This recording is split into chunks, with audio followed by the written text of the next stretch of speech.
By chance NTA की तरफ से अगर बच्चों को एग्जाम लेट भी मिलता है तो उसका कंपनसेशन टाइम देके ही दिया जाता है। तो शिक्षा मंत्री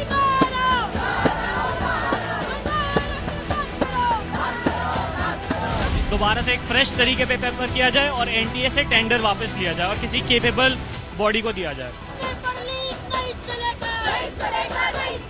पेपर लीक हुआ था 4 मई को और 4 मई को ही बच्चों को पेपर मिल गया है और 4 मई को सेम पेपर जो पेपर हम लोगों ने दिया है सेम पेपर वही पेपर ये 4 मई को आ चुका था। युवा देश का भविष्य और भविष्य के साथ ही खिलवाड़ कर रहे हैं। स्कैम किया है, स्कैम डकैती किया है बच्चों के साथ, देश भर के बच्चों के साथ।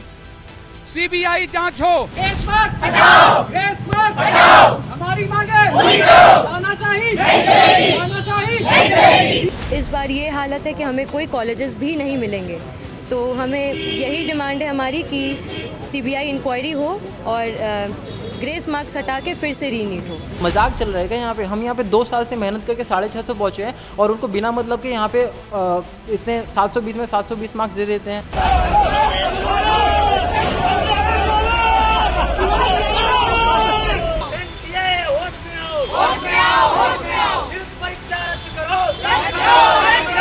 ये नीट रद्द करके फेयरली सभी के लिए वापस से करवाया जाए और जहाँ चीटिंग हुई है उसकी प्रॉपर इंक्वायरी की जाए।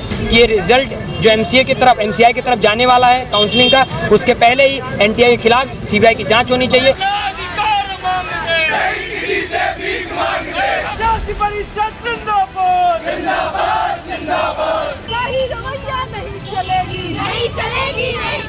हमारा मुद्दा सिर्फ ये कि 200 छात्राओं को ये पास करें, नहीं तो री एग्जाम ले। मार्क्स वाले तो सीधा 4 गुना रैंक बढ़ गई सबकी।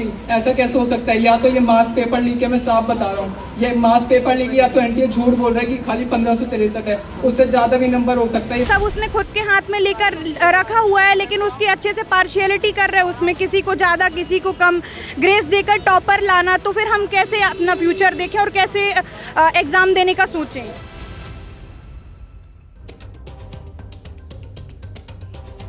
अब पटियाल परीक्षा में मेरिट वाले अन्याय का परीक्षण करेगा। यह परीक्षण आज इसलिए जरूरी है क्योंकि मेरिट वाला विवाद देश के बच्चों के लिए सिंड्रोम बन चुका है। कैसे देश की बड़ी बड़ी कोचिंग फैक्ट्रियों में रोबोट तैयार किए जा रहे हैं, मेरिट के नाम पर कैसे छात्रों को उनकी रुचि से दूर किया जा रहा है। हमारे इस परीक्षण के केंद्र में है नीट और आईआईटी एग्जाम का मेरिट विवाद। नीट के रिजल्ट में तथाकथित धांधली के आरोप लगाने के बाद देश के अलग अलग हिस्सों से प्रदर्शन की खबरें आ रही हैं, जगह जगह प्रदर्शन हो रहे हैं। नीट मामले में एक बड़ा अपडेट यह है कि रिजल्ट को रद्द करके दोबारा एग्जाम कराने वाली याचिका सुप्रीम कोर्ट में डाल दी गई है। याचिका में 4 जून को घोषित हुए नतीजों के आधार पर काउंसलिंग रोकने की भी मांग उठाई गई है। नीट धांधली मामले की जांच एसआईटी से कराने की गुहार भी उसी याचिका में लगाई गई है। इस मामले को सुप्रीम कोर्ट तक ले जाने वाले लोग कौन हैं, यह मैं आपको बाद में बताऊंगा, लेकिन पहले आप नीट के मेरिट विवाद के सभी पक्षों की स्थिति समझ लीजिए। स्टूडेंट्स का आरोप है कि पेपर लीक हुआ। एग्जाम कराने वाली एजेंसी एनटीए यानी नेशनल टेस्टिंग एजेंसी इससे साफ इनकार कर रही है। छात्र चाहते हैं कि दोबारा एग्जाम करवाए जाएं, लेकिन एनटीए दोबारा एग्जाम करवाने के पक्ष में नहीं है। स्टूडेंट ग्रेस मार्क्स देने वाली उनकी इस पद्धति पर सवाल उठा रहे हैं, जबकि एनटीए ग्रेस मार्क्स को सही ठहरा रहा है। वो बार बार एक पेपर पलट रही थी। मेरे कोड में जो क्वेश्चंस थे फिजिक्स के क्वेश्चन नंबर 1 से 11 तक, वो उस पेपर के एग्जैक्ट सेम क्वेश्चंस थे जो क्वेश्चंस मैंने बाहर देखा था। There is a possibility. Paper leak के आरोप लगे हैं। हमने अपने सिस्टम को चेक किया है, कोई पेपर लीक नहीं हुआ। नीट में धांधली के आरोपों पर एनटीए 2 दिन पहले अपनी सफाई दे चुका है। स्टूडेंट्स के तमाम आरोपों को सिरे से नकारा जा चुका है। भोपाल की रहने वाली निशिता ने भी नीट का एग्जाम दिया था। ओएमआर यानी ऑप्टिकल मार्किंग रिकॉग्निशन और आंसर शीट के मिलान पर 720 में से 617 नंबर आए थे निशिता के, लेकिन अब रिजल्ट आया तो निशिता को नंबर मिले 340। अब निशिता ने मध्य प्रदेश हाईकोर्ट का रुख किया है। निशिता की क्या दलील है, उनके वकील आदित्य संघी से आप सुन लीजिए। नीट 2024 यूजी एग्जामिनेशन है, इसको व्यापम का बाप कहा जा सकता है, क्योंकि इसमें करोड़ों रुपए का लेन देन हुआ है, साफ समझ में आ रहा है। आज से पहले नीट के इतिहास में कभी भी 720 या टॉपर्स जो थे वो सिर्फ 3 बच्चे आए थे। आज 2024 के एग्ज़ाम में 67 बच्चे ऐसे हैं जो 720 में से 720 स्कोर लेके आए हैं। कुछ बच्चे जो हरियाणा के थे वो हरियाणा से गोधरा गए और गोधरा गुजरात 700 किलोमीटर जाके वहाँ उन्होंने पेपर दिया और उस सेंटर से, इसी तरह झज्जर के एक सेंटर से लगातार सेम सीरियल नंबर के रोल नंबर्स में बच्चों को 1 से मार्क्स आ रहे हैं। एक क्वेश्चन जो है वो 4 मार्क्स का है। कहीं बच्चा एक क्वेश्चन गलत करता है तो उसके 4 मार्क्स कटेंगे, तो 720 में से फिर उसको मिलेंगे 716, लेकिन इसमें 717 भी दिए गए हैं, 718 भी दिए गए हैं, 719 भी दिए गए हैं, जिससे पूरा समझ में आ रहा है कि पहले पेपर दे दिए गए थे, पहले सेंटर्स ऐसे बना दिए गए थे कि आप इन सेंटर्स में बैठोगे, आपको कुछ नहीं करना है, सिर्फ गोले मारने हैं, आपको एक्टिंग करनी जिससे कि आप सीसीटीवी कैमरे में ऐसा दिखो कि आप पेपर दे रहे हो। बच्चे मेरिट में फंसे हैं और वकील उनकी लड़ाई लड़ने के लिए कोर्ट में। क्या देश की कोई ऐसी परीक्षा बची है जो कोर्ट के दरवाजे तक ना पहुंचती हो? किसी भी ग्रुप की परीक्षा हो, बी, सी, डी, लोअर कोर्ट से लेकर सुप्रीम कोर्ट तक इन परीक्षा मामलों का पहुंचना अब आम सी बात हो गई है। कई बार तो ऐसा लगता है कि अभ्यर्थी का कोर्ट कचहरी पहुंचना भी एलिजिबिलिटी क्राइटेरिया के तहत शायद अनिवार्य हो गया है। 4 जून को नीट की परीक्षा का रिजल्ट आया, तभी से बवाल मचा हुआ है। किसी को ग्रेस मार्क्स पर आपत्ति है तो किसी को अपने मार्क्स पर ही। अब लखनऊ की आयुषी पटेल का केस सुन लीजिए आप। आयुषी की OMR शीट फट गई। ऐसा दावा किया गया कि उसकी मार्कशीट फटी हुई थी। NTA ने भी कहा कि आयुषी भी चाहे तो अपनी शीट देख ले, वो फटी हुई है। अब आयुषी ने क्या किया, वो हाई कोर्ट चली गई। हमारे संवाददाता संजय त्रिपाठी ने आयुषी पटेल से बात की है, आप भी सुनिए। रिजल्ट कब आया था और उस दिन क्या हुआ, पूरा घटनाक्रम क्या था उस दिन का?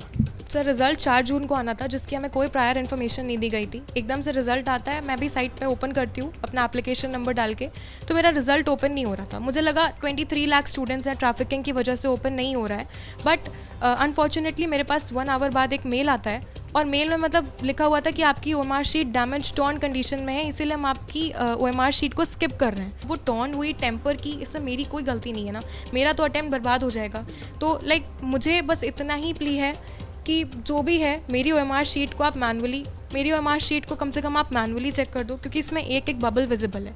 हमने भी कैलकुलेट करा तो आपको भी 5 ही मिनट लगेगा कैलकुलेट करने में। इससे आपके 5 मिनट देने से मेरा साल, मेरे 4 साल बच सकते हैं। आंसर शीट अगर फटी हुई थी तो उसे एग्जामिनेशन सेंटर में लिया क्यों गया? वहीं स्टूडेंट से यह सवाल क्यों नहीं किया गया? और अगर आंसर शीट सही सलामत थी तो फिर वो चेकिंग के दौरान फट कैसे गई? और उसका जिम्मेदार आखिर स्टूडेंट कैसे हुआ? बात सिर्फ नीट तक ही सीमित नहीं है, बल्कि देश की एक और प्रतिष्ठित शिक्षा प्रणाली में परीक्षा होती है JEE यानी ज्वाइंट एंट्रेंस एग्जाम। उस पर भी सवाल उठ रहे हैं। मेरिट बढ़ती जा रही है और सिलेक्शन लिस्ट में खास जोन और ट्रेनिंग के लोग ज्यादा सफलता पा रहे हैं। आगे आपको टॉपर्स तैयार करने वाले 3D प्रिंटर के बारे में भी बताना है। पहले आप IIT में मेरिट वाला खेल समझ लीजिए। इस बार वेद लाहौटी JEE टॉपर बने हैं, लेकिन वेद के टॉपर बनने से ज्यादा चर्चा उनके 3 नंबरों की हो रही है, जिन्होंने मेरिट वाली लाइन में वेद को टॉप पर पहुंचा दिया। दरअसल 355 अंक पाकर टॉपर बने वेद को पहले 352 अंक मिले थे। गौर से सुनते जाइएगा। IIT ने जब प्रोविजनल मार्कशीट दी तो वेद को लगा कि उसके 2 सवाल गलत कैसे हो गए, ये तो गलत होने ही नहीं चाहिए थे। वेद ने प्रोविजनल मार्कशीट को चैलेंज कर दिया। वेद के चैलेंज करने के बाद IIT ने अपनी गलती मानी और वेद का एक जवाब सही मान लिया गया। इससे वेद का स्कोर बढ़कर हो गया और उसके बढ़ते ही JEE की मेरिट लिस्ट में वो टॉप पर पहुंच गया। ऐसा पहली बार नहीं हुआ। वेद ने टीचर्स को जब चैलेंज किया हो, वेद बचपन से ही ऐसा करते आए हैं। दावा है कि जब स्कूल में टीचर्स वेद को कम नंबर देते थे तो वेद अपने नाना जी को लेकर स्कूल पहुंच जाते थे और टीचर के नंबर काटने वाले फैसले को चैलेंज करते थे। लेकिन तब उनके चैलेंज से किसी का सिलेक्शन प्रभावित नहीं होता था। पढ़ाई और कंपटीशन में यही फर्क है। क्लास में आप पास होते हैं, कंपटीशन में सिलेक्ट होते हैं। ये फर्क है। डॉक्टर इंजीनियर मेरिट का खेल चल रहा है, जो मेरिट में आएगा वो आगे पढ़ने जाएगा। तो देश में ये एग्जाम क्लास की क्रिएट कौन करता है? आखिरकार इस तरह का कौन इनको जो है वो अलग अलग बॉक्सेस में मेरिट लिस्ट के आधार पर नए क्रिएशन कर रहा है? देश में ऐसे भी बच्चे हैं जो डॉक्टर इंजीनियर की लिस्ट से बाहर हैं, वो भी पढ़ते हैं, उन्हें भी दाखिले के लिए लड़ाई लड़नी है। उनके साथ तो मेरिट के नाम पर बहुत सारी लूट खसूट होती है। ऐसे ही बच्चों की एक कहानी अब पटियाला आपको बताने चला है, जिन्हें समाज मेरिट पर कमजोर समझकर प्राइवेट कॉलेजेस के भरोसे छोड़ देता है। उन्हें लूटने की वारदात के बारे में पता चला है, और यह खबर उन मां बाप के लिए बहुत जरूरी है जो अपने बच्चों का दाखिला कराने के लिए दर दर की ठोकरें खा रहे हैं। नोएडा पुलिस ने एक गिरोह का भंडाफोड़ किया जो नामी यूनिवर्सिटी और कॉलेज में एडमिशन दिलाने के नाम पर ठगी करता है। पुलिस ने 5 करोड़ रुपए के चेक भी इस गिरोह से बरामद किए हैं। ये गैंग अलग अलग राज्यों में फर्जी दफ्तर खोलकर सोशल मीडिया के जरिए कॉलेज में एडमिशन लेने के इच्छुक स्टूडेंट्स को शिकार बनाता था। पुलिस का यह दावा है कि यह गैंग MBA, BSc और इंजीनियरिंग समेत कई तरह के कोर्सेज में एडमिशन दिलवाने का झांसा देता था। पुलिस ने 6 लोगों को अरेस्ट कर 16 मोबाइल फोन और 4 लाख रुपए की नकदी भी बरामद की है। गैंग में कुल 6 लोग गिरफ्तार किए गए हैं, 4 पुरुष हैं, 2 महिलाएं हैं। ये लोग हाईली एजुकेटेड हैं। इनमें से काफ़ी लोग, जिनमें से कोई MBA किया है, कोई BSc किया है और कोई अन्य डिग्रियाँ ले रखा है। एक ऑफिस इनकी सेक्टर 58 में नोएडा में है, एक पुणे में है। ये लोग झारखंड, बिहार, उत्तर प्रदेश और अन्य प्रदेशों के ऐसे लड़कों को उनको बुला करके उनके साथ धोखाधड़ी कर रहे हैं। 8 से 10 इनके सोशल साइट्स मिले हैं, जो डिफरेंट सोशल मीडिया प्लेटफॉर्म्स होते हैं, जिनके थ्रू ये लड़कों को आकर्षित करते थे और उनके साथ धोखाधड़ी करते थे। हमारे देश में JEE का कोचिंग मार्केट 20,000 करोड़ रुपए का है, तो नीट का कोचिंग मार्केट 25,000 करोड़ रुपए का। डॉक्टर इंजीनियर बनने के लिए माता पिता बच्चों को कोचिंग सेंटर्स में भेजते हैं, कुछ कामयाब होते हैं और कुछ प्राइवेट कॉलेजेस की लाइन में खड़े हो जाते हैं। पटियाल का मानना है कि देश में जो मेरिट विवाद चल रहा है उसमें कोचिंग संस्थानों की बड़ी भूमिका है।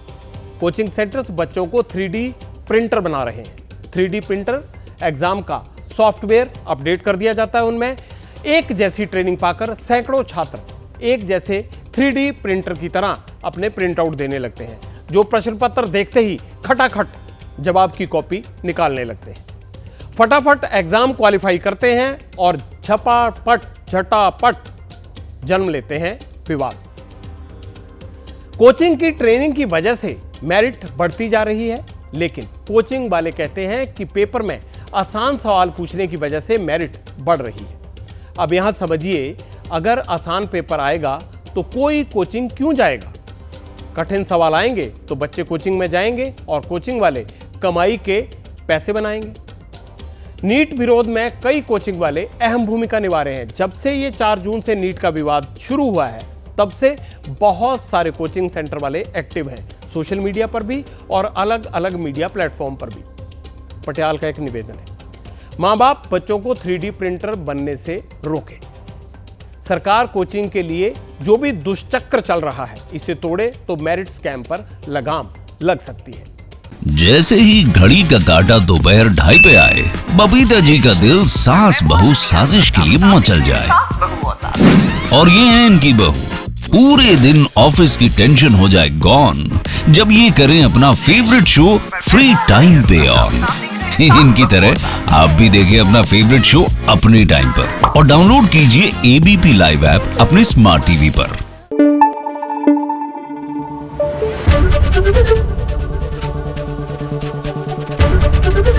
ABP न्यूज आपको रखे आगे।